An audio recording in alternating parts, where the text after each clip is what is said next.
Hello students, S P study YouTube channel पे आपका स्वागत है। आइए आज नए टॉपिक के साथ स्टार्ट होता है। जीएस का नया टॉपिक है, ठीक है। मध्यकालीन भारत का इतिहास, जिसमें आज टॉपिक में है मध्यकालीन भारत का इतिहास होगा, ठीक है। सल्तनत काल होगा और मुगल काल होगा, ठीक है। इन सब को आज इसी वीडियो में जितने इम्पोर्टेंट क्वेश्चन है, आज तक आए हुए इम्पोर्टेंट क्वेश्चन है, उन सभी को इसमें रिपीट किया जाएगा और उनको जो समरी है वो भी क्वेश्चन की वो भी बताई जाएगी, ठीक है। चलिए आगे वीडियो में देखते हैं कैसे क्वेश्चन है, ठीक है।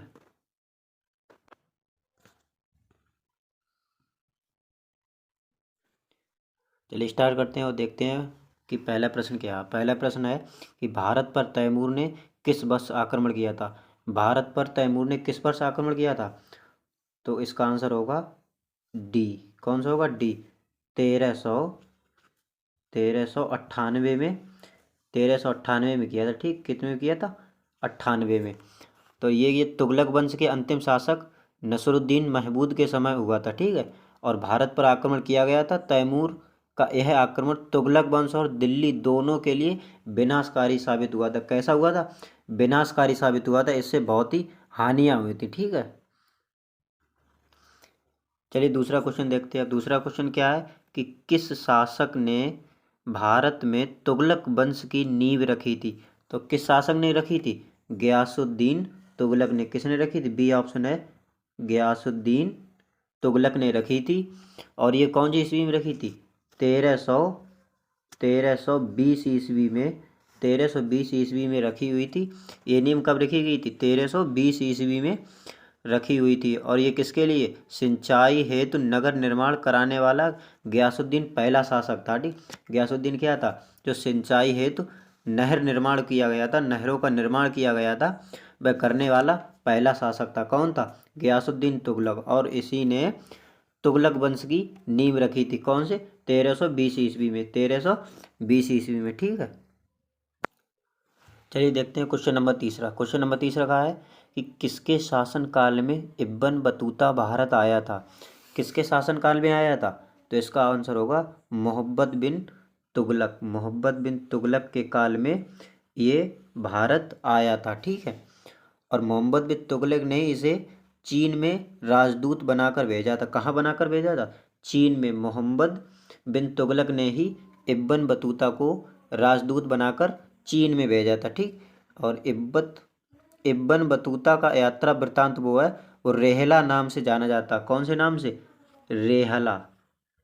रेहला नाम से जाना जाता है। रेहला नाम से इसका जो यात्रा वृत्तांत था वो रेहला नाम से जाना जाता है, ठीक। चलिए क्वेश्चन नंबर चौथा। क्वेश्चन नंबर चौथा क्या है कि किस वर्ष बाबर ने सुल्तान इब्राहिम लोदी को पानीपत की लड़ाई में पराजित किया था?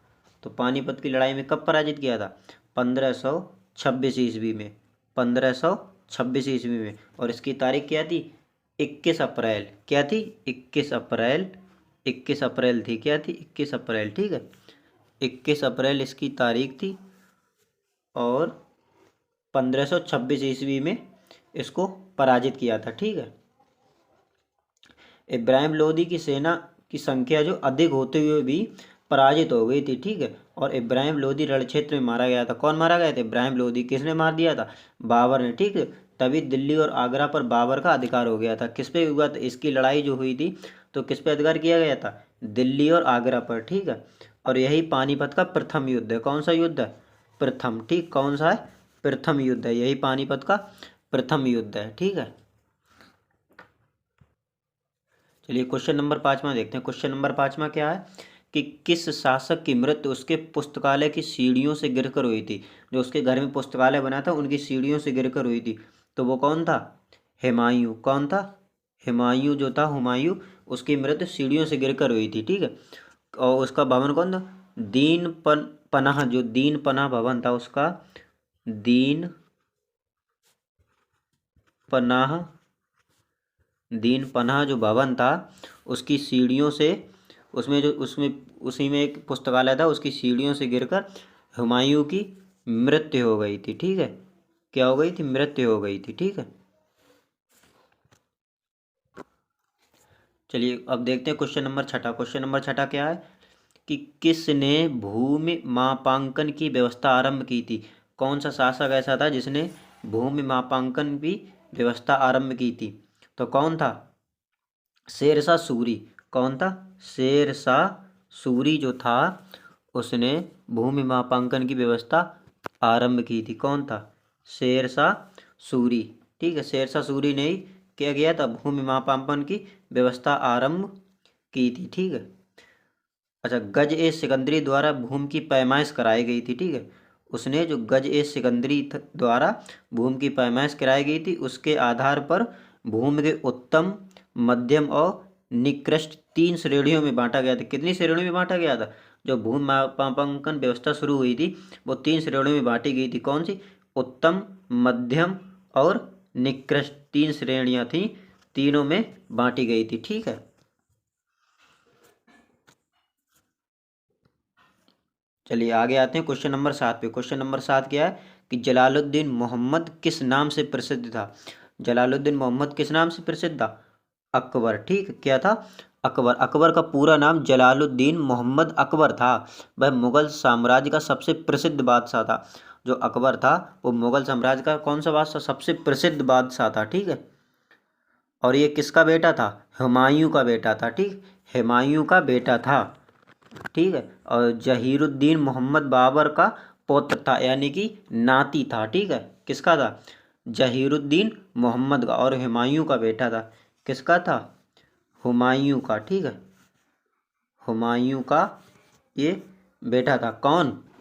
जलालुद्दीन मोहम्मद अकबर। ठीक है, पूरा नाम क्या था? जलालुद्दीन मोहम्मद अकबर, और यहाँ अकबर के नाम से प्रसिद्ध था। ठीक है, चलिए आते हैं क्वेश्चन नंबर 8। क्वेश्चन नंबर 8 क्या? पानीपत का द्वितीय युद्ध किसके बीच लड़ा गया था? किनके बीच लड़ा गया था? अकबर और हेमू। ठीक है, अकबर और हेमू। बी नंबर जो ऑप्शन है, अकबर और हेमू के बीच लड़ा गया था। ठीक है, पानीपत का जो हरियाणा में है ना, पानीपत का दूसरा युद्ध जो 5 नवंबर 1556 में हुआ था। ठीक है, 5 नवंबर को। और कितने में हुआ था? 1556 में।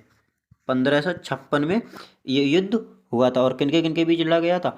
अकबर और हेमू के बीच लड़ा गया था, जिसमें से हेमू की पराजय हो गई थी। ठीक, अकबर ने हेमू को हरा दिया गया था। ठीक, हेमू को हरा दिया था तथा बैरक खान ने उसकी हत्या कर दी थी। ठीक, हेमू आदिल शाह का वजीर और सेनापति था। हेमू था कौन?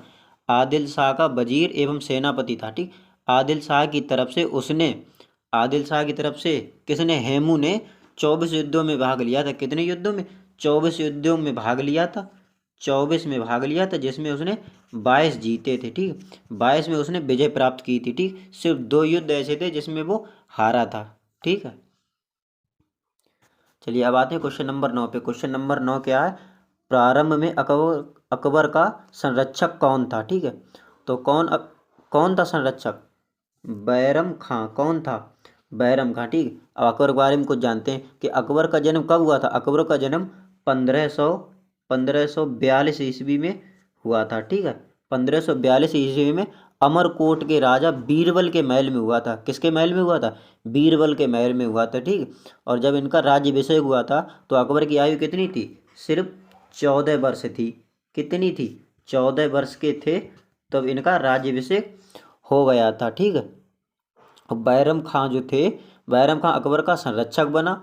अकबर ने उसे अपना पहला वकील या वजीर नियुक्त किया था। ठीक है, और बैरम खां को अकबर ने खान ए खाना की उपाधि से विभूषित किया था।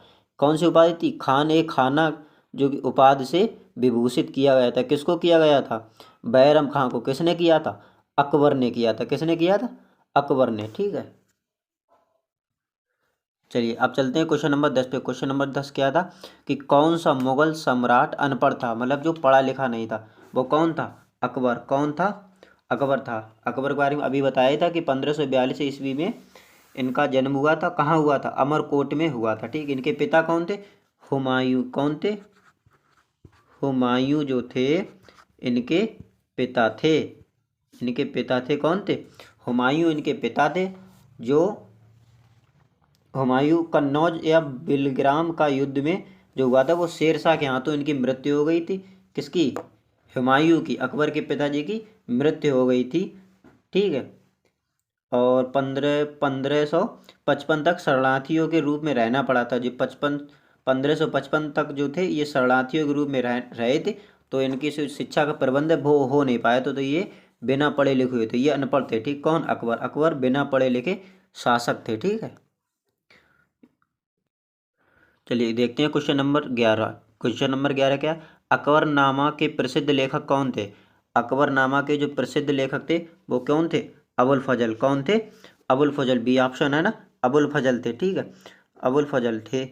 अकबर के नवरत्नों में से एक अबुल फजल द्वारा अकबर के शासनकाल के आधिकारिक वृत्तांत के रूप में लिखा गया था। ठीक है, ये 3 भागों में था। इसका तीसरा भाग है वो आइन ए अकबरी है। क्या था? आइन ए अकबरी है। ठीक है, तो इसका आंसर कौन सा होगा? अबुल फजल। बी आंसर होगा इसका। ठीक है।